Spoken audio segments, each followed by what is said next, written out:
Welcome back to my channel for a short Leica M Rangefinder episode. And my newest Leica M Rangefinder family member is this beauty here. It's the Leica M11-P Safari Edition. It's a beauty of a camera. It's very nice to shoot it, and I enjoy it big time with all kinds of Leica M lenses. Now in this video, I want to show you what you can do if you shot a Leica M Rangefinder camera and you thought during your shooting that the focus is sitting where it's supposed to sit. But when you came home, looked into the images in Lightroom, for instance, did a 100% crop, you found that the focus was almost, but not really sitting where it was supposed to sit. In this case, not everything is lost. There are ways in post-processing to fix it and get nevertheless beautiful images. And that's what I want to show you in this video. Let's kick this off.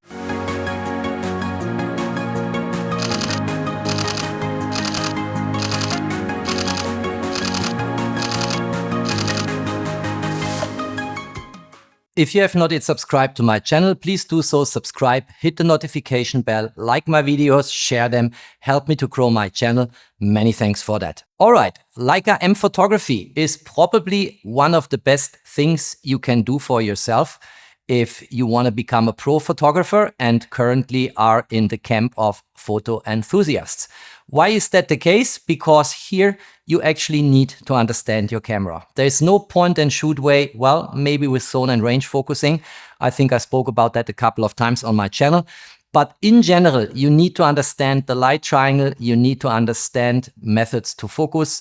You need to understand image composition. You have frame lines here, which you can steer via that lever in order to operate different focal lengths on the Leica M11-P here, for instance, in my hand, and all of that. And what really can be an art is focusing, in particular if you shoot people, exactly on the eye so that the focus is pinpoint sharp sitting.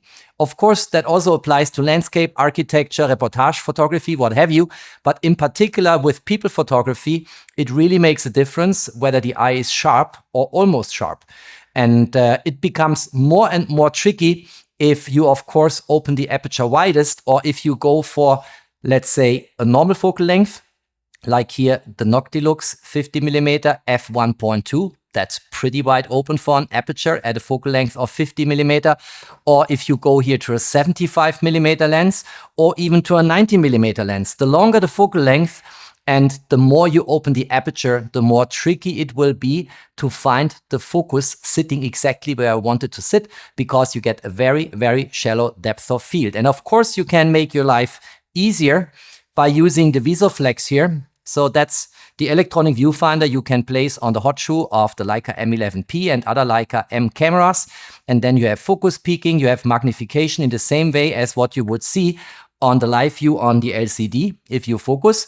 But nevertheless, you know, focus peaking will give you a really good orientation, but at the very end, magnification probably is the best way to do it, because here you really see in a magnified representation whether the eye of the person you want to shoot is sharp or not. So this can be really, really tricky getting it all right.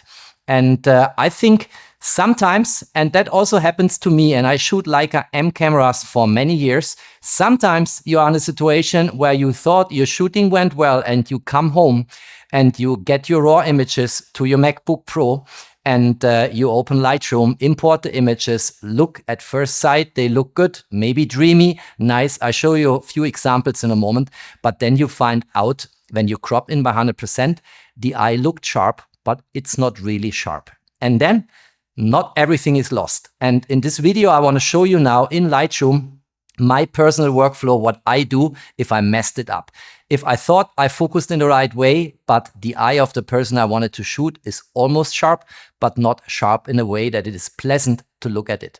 And that is something which I think you should have in your repertoire as photographer, because no matter how experienced you are, as I said, I did shoot these cameras for a long time over many generations, and still I make mistakes. And still sometimes I think I nailed the focus and I didn't nail it when I come home.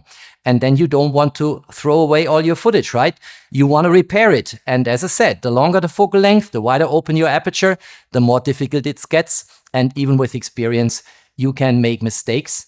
and come home and be disappointed about your footage. So I want to go now into Lightroom, want to show you what you can do, and hopefully this is a good motivation for you if you come home and see it's almost, but not really good, that you can still fix it. Let's do it. All right, before I show you the tool I use to correct my own mistakes if I fail on focusing with my Leica M cameras, and as I said, I do this for many years, but sometimes I fail. Let me give you 3 examples. On the left-hand side, always the one where I failed on correct focus, and the right-hand side, the correction in post-processing. And if you look at that image, it looks really good, right? The person in the foreground, the woman, is nicely separated from the background. The background is very blurry, and this is clearly a shallow depth of field, a wide open aperture I took this image with. If you crop in by 100%, it doesn't look as good on the left-hand side as it should. And you see here on the left-hand side, I almost nailed the focus, but not really, right? The focus was not sitting where it's supposed to sit, and it's a little bit blurry around the eyes. On the right-hand side, I corrected for that, and then it looks really good. The image looks as if I would have perfectly focused on the eyes. And as I said, with Leica M cameras, and in particular, if you have a longer focal length and a wide open aperture, it's really tricky sometimes with Leica M cameras, with rangefinders, to get the focus right. But the correction in Lightroom really saved that image if you look at it on the right-hand side. Let me make another example here. It's this one here. It also looks good from a distance, but it's not really good if you look at the left-hand side if I crop in by 100%. Have a look here. Again, the eyes are almost perfectly sharp, but not really sharp. And on the right-hand side, I corrected that, and then the image looks really, really good. Shallow depth of field. No one sees that this is a post-processing correction, and it looks really good. Another one is this one here. And again, from a distance, the left-hand side looks good, but if I crop in by 100%, it's not really sharp, right? The right-hand side is sharp. And here I did not only correct the eyes, I corrected the whole face and actually the left-hand side of the face.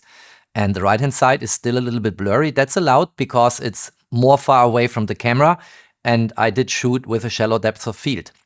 So also here you see the correction makes a big difference. So how did I correct for this? Well, I have a plugin here, and let's go to Photo.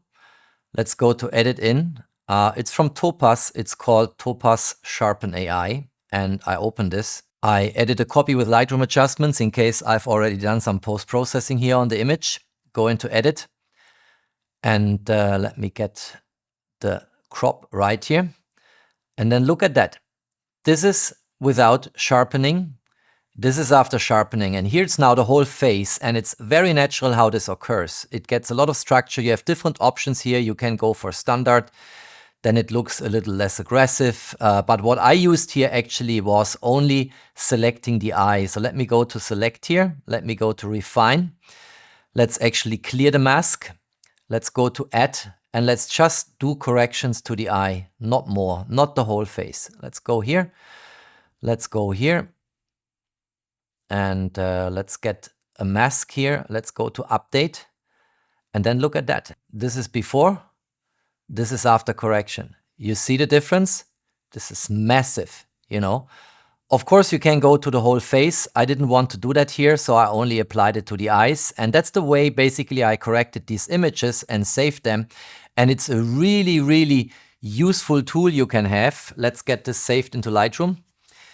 And then if we look here, this is before, this is before, this is after. Let's get them side by side. And let's crop in by 100%. And you see how the correction applies, right? I could have made the whole face much sharper, but I didn't want to do that. I wanted it to apply only to the eyes because that's enough for that image. On the last one, I actually applied it to the whole face. If you look at this here, and you see it on the texture of the skin. But here I only applied it to the eyes, and it makes a bit difference. Now I have, unfortunately, on the left-hand side the corrected one, and on the right-hand side the blurry one, but you see that, of course. And look how you can save images even if you failed on focusing with a Leica M rangefinder. All right, I hope you liked that video and my, let's call it, tips and tricks on how to fix your own mistakes by focusing almost correct, but not fully correct. And hopefully in this way, if you still have your footage when you messed it up, you have now a way to save it and make it still nicely looking. If you liked that video, don't forget to drop me a thumbs up. Stay tuned on my channel. There's always more to come. Thanks for watching. Stay safe and healthy. And of course, peace out.